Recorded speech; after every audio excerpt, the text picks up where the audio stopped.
আসসালামু আলাইকুম। আমি হুমায়ুন কবির, 69 ভরতপুর বিধানসভার বিধায়ক। গতকাল 6 ডিসেম্বর বেলডাঙ্গার ছেতিনিয়া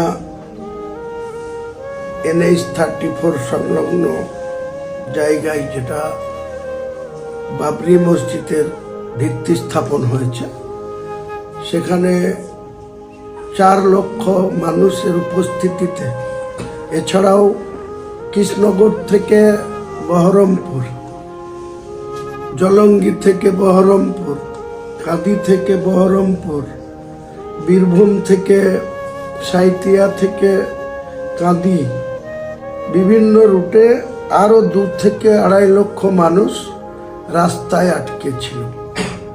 তাদের এতটাই আবেগ ছিল যে তারা সবাই ওই ভিত্তি স্থাপন জায়গায় পৌঁছাবার চেষ্টা করেছিল। প্রশাসনের একটা অংশের অসহযোগিতার সত্ত্বেও 4 লক্ষ মানুষ ওখানে উপস্থিত হয়েছিল এবং রাস্তায় 2 থেকে 2.5 লক্ষ মানুষ দিনভর তারা রাস্তায় ছিল।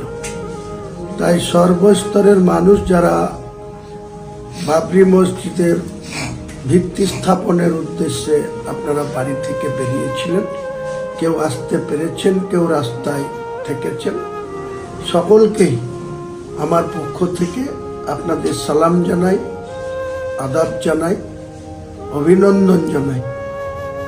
সুস্থভাবে এই বাবরি মসজিদের ভিত্তি স্থাপনটা আমি করতে পেরেছি আপনাদের সকলের সহযোগিতায়।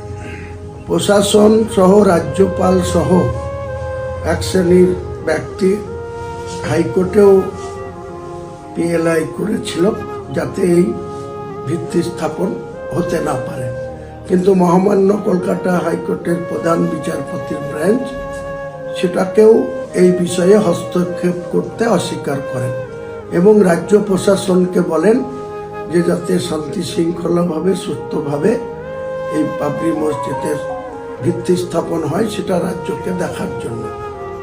উপরে রাজ্য পুলিশ প্রশাসন আমাকে সহযোগিতা করেছে, কিন্তু ভেতর থেকে অনেক অসহযোগিতা করেছে। অনেক মানুষকে রাস্তার রং রাস্তায় পাঠিয়ে দিয়েছে, বিভিন্ন রাস্তায় কনভার্ট করে দিয়েছে। ট্রাফিক জ্যাম যেটা ডিউটি ছিল, তার সত্ত্বেও খুব শান্তিতে, সুস্থভাবে 4 লক্ষ মানুষের উপস্থিতিতে যেটা বাবরি মসজিদের ভিত্তি স্থাপন হয়েছে,